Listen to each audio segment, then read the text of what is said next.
یہ قرآن کا 38 نمبر سورہ ہے۔ شیطان نے ایک بات کی تھی، طویل لسٹ ہے، طویل باتیں ہیں شیطان کی، اس کا مکالمہ ہوا اللہ سے، مکالمہ ہوا، مکالمہ کرتے کرتے وہ اس مقام پہ پہنچ گیا، اس نے اللہ کی قسم کھائی، کالا فبعزت کا، اے اللہ قسم ہے تیری عزت کی، تیری جلالت کی، تیری عظمت کی، تیری عزت کی، تیری رفعت کی، مجھے قسم ہے، میں تیری قسم کھاتا ہوں، میں اے رب کریم میں تیری عزت کی قسم کھاتا ہوں، مجھے تیری عزت کی قسم، لا اغوینہم اجمعین، میں ساری اولاد آدم کو گمراہ کروں گا، ہر ایک کو گمراہی کے راستے پہ ڈالوں گا، ہر ایک کو راستے سے بھٹکا دوں گا، وہ تیری طرف آ رہے ہوں گے، میں انہیں ہٹا دوں گا، میں گمراہ کروں گا، ان کو برباد کروں گا، ان کو برباد کروں گا، یہ میں تیری قسم کھا رہا ہوں، تیری عزت کی قسم کھا رہا ہوں، اور پورے قرآن میں عزت کی قسم یہی ملتی ہے، کالا فبعزت کا، مجھے تیری عزت کی قسم شیطان کھا رہا ہے، مجھے تیری عزت کی قسم، میں ان کو گمراہ کروں گا، اولاد آدم سے دشمنی رکھوں گا، ان کو بہکاؤں گا، ان کو بھٹکاؤں گا، ان کو تیرے راستے سے دور کروں گا، لیکن ایک بات یہ بھی سمجھا گیا، الا عبادک منہم المخلصین، جو تیرے خالص ہو گئے،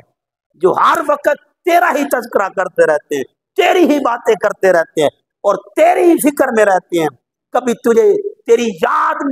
ہر وقت ان کے سینے میں بسی ہوئی ہے، ان کی زبان پر تیرا ہی نام ہے، جو تیرا ہی نام جپتے رہتے ہیں، میرے اللہ نے کہا ہے بے ایمانی نہیں کرنی، میرے اللہ نے کہا ہے نماز نہیں چھوڑنی، میرے اللہ نے کہا ہے کبھی کسی سے بد کلامی نہیں کرنی، میرے اللہ نے کہا ہے نظریں بے حیا نہیں کرنی، میرے اللہ نے کہا ہے کانوں میں کبھی گندی باتیں نہیں سننی، میرے اللہ نے کہا ہے قدم کبھی برائی کی طرف نہیں اٹھانی، میرے اللہ نے کہا ہے کہ اچھی باتیں نکالنی ہے، میرے اللہ نے کہا ہے کہ مصطفیٰ کی اطاعت کرنی ہے، میرے اللہ نے کہا ہے کہ مصطفیٰ سے محبت کرنی ہے، میرے اللہ نے کہا ہے کہ ایک دوسرے سے پیار کرنا ہے، میرے اللہ نے کہا ہے کہ بہن کو حق دینا ہے، میرے اللہ نے کہا ہے کہ ایک دوسرے سے صلہ رحمی کا تعلق رکھنا ہے، قطع تعلقی کو ختم کر دینا ہے، میرے اللہ نے کہا ہے، میرے اللہ نے کہا ہے کبھی کسی سے اونچی آواز میں بات نہیں کرنی، میرے اللہ نے کہا ہے کبھی کسی سے غصہ نہیں ہونا، میرے اللہ نے کہا ہے اگر غصہ ہو جاؤ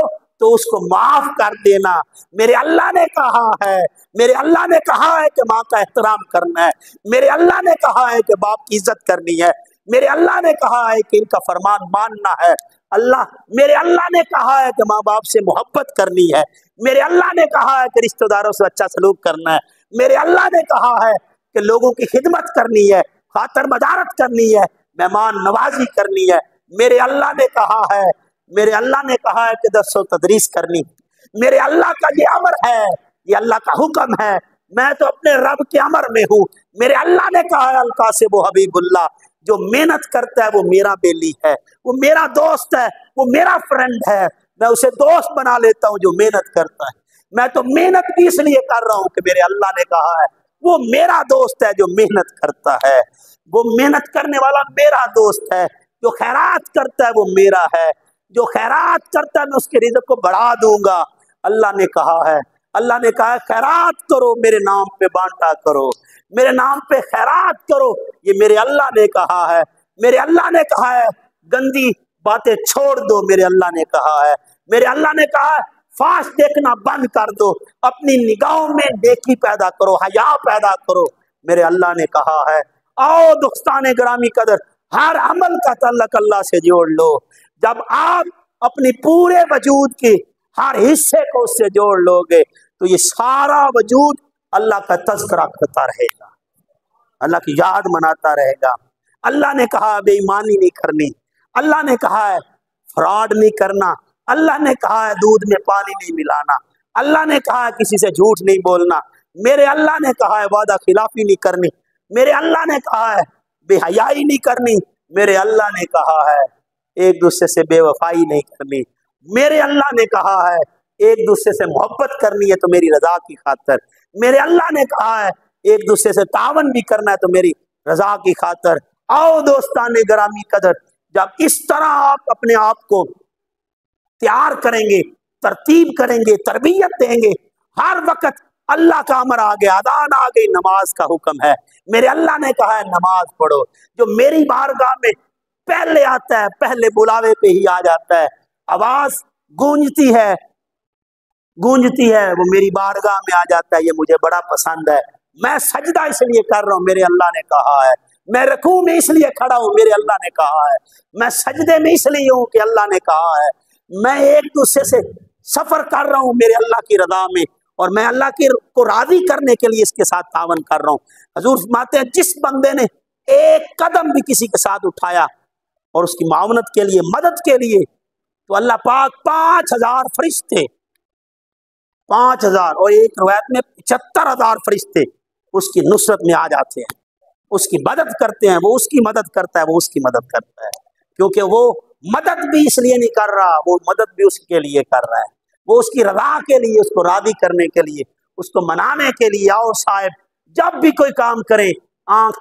کبھی غلط ہو جائے تو کہیں اللہ نے کہا ہے کبھی بے حیا نہیں کرنی۔ اگر زبان سے جھوٹ نکلنے لگے تو یاد کر لینا میرے اللہ نے کہا کہ جھوٹ نہیں بولنا، اور اگر کردار میں بے وفائی آ جائے، جفا آنے لگے، تو یاد کر لینا وفا کرنا میرے اللہ نے کہا ہے۔ لوگوں سے بے وفائی نہیں کرنی۔ اور یہاں ذمہ دار بیٹھے ہیں، یہ اپنے آپ کو دہراتے رہیں، میرے اللہ نے کہا ہے بہن کو حق دینا ہے، کرتے رہیں، یہ ورد کریں، میرے اللہ نے کہا ہے بہن کو حق دینا ہے، میرے اللہ نے کہا ہے کہ زبان میٹھی رکھنی ہے، میرے اللہ نے کہا ہے تکلیف نہیں دینی، مہمان کی عزت کرنی ہے، تکریم کرنی ہے، میرے اللہ نے کہا ہے پڑوسی کے ساتھ اس نے سلوک کرنا ہے، یہ میرے اللہ کا امر ہے، میں تو اپنے رب کے لیے کر رہا ہوں۔ اللہ کہتا ہے جب بندہ اس طرح ہو جاتا ہے، اس طرح ہو جاتا ہے، میں اس کا ہو جاتا ہوں، میں اس کے ساتھ ہوتا ہوں جو مجھے یاد کرتا ہے، میں اس کے کاروبار کو چلاتا ہوں، میں پھر سارا کام اس کا کرتا ہوں۔ اللہ اس کی معاونت کرتا ہے، مدد کرتا ہے، اور اس کے ساتھ ہوتا ہے۔ وانا ماہو اذا دعانی، جب وہ مجھے یاد کرتا ہے میں اس کے ساتھ ہوتا ہوں، اس کی معاونت کرتا ہوں، اس کی مدد کرتا ہوں۔ آؤ دوستان گرامی قدر، یہاں پہ حضرت امام جعفر صادق نے تو بات ہی ختم کر دی کہ اس کو کبھی معصیت ہی نہیں چھیڑ سکتی، وہ کبھی غافل نہیں ہو سکتا، وہ کبھی گنہگار ہی نہیں ہو سکتا جو اپنے رب کو یاد کرتا، جو اپنے رب کو کبھی بھلاتا نہیں۔